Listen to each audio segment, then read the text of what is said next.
Across the world today, people are marking 1 year since the October 7th terror attack. That's when Hamas invaders killed more than 1,200 people in Israel. This morning, thousands gathered at the site of the music festival where many of the atrocities took place. Of the 250 Israelis kidnapped that day, about 90 are still believed to be held hostage, including 4 Americans. And the fighting in the Middle East is not letting up as the world recognizes this solemn milestone. New video shows Israel launching major airstrikes last night on Beirut's southern suburbs. The Israeli military says it will soon launch operations on Lebanon's southern coast, warning residents to stay off beaches. The war thousands of miles away continues to impact communities here at home. NBC Bay Area's Ginger Conejero-Saab is live in San Francisco. And Ginger, more protests are expected in just about an hour. That is correct, Laura. So far this morning, we haven't seen of any, but as you mentioned, that there is a protest expected at San Jose State where students are invited to walk out of their classrooms as a sign of protest. That one group on social media identifying to be from San Jose State has also called for students to go all out in a week of rage. Now, we are here in San Francisco where members of the Jewish community are remembering and are continuing to honor the lives of about 1,200 people who lost their lives in the October 7th Hamas attacks. We are outside the Emmanuel Synagogue here in the city. This is the synagogue that will later today host a commemorative ceremony for the victims of the attacks. Now, members of the Jewish community are on alert today and in the days leading up to this solemn milestone. Earlier this morning, we were outside Beth Shalom Synagogue. They had security posted in front of the synagogue during morning prayers.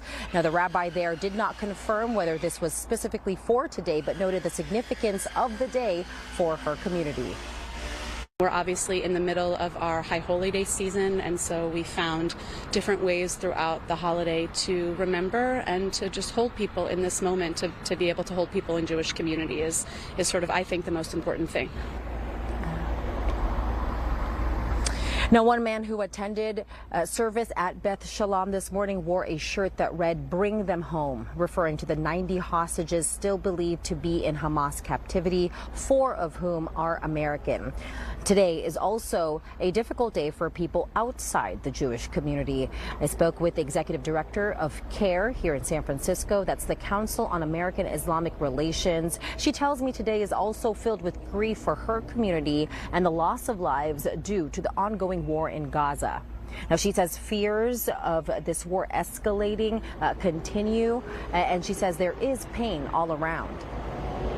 All of the violence that we are seeing right now, killing civilians, bombing schools, bombing mosques, obliterating entire city blocks, is happening only through the permission and weaponry of the United States government. And so I am appreciative of all of the protesters who are coming out and speaking out against this modern-day genocide. Now, in contrast to those protests, as I mentioned not too long ago, commemorative ceremonies will happen across the Bay Area, including here at Emmanuel Synagogue. This will be kind of the main commemorative ceremony, I'm told, for the Jewish community today. That takes place at 7 this evening. You can catch the latest on our monitoring these developments on NBCBAYAREA.com. In San Francisco, Ginger Conejero-Saab, NBC Bay Area News.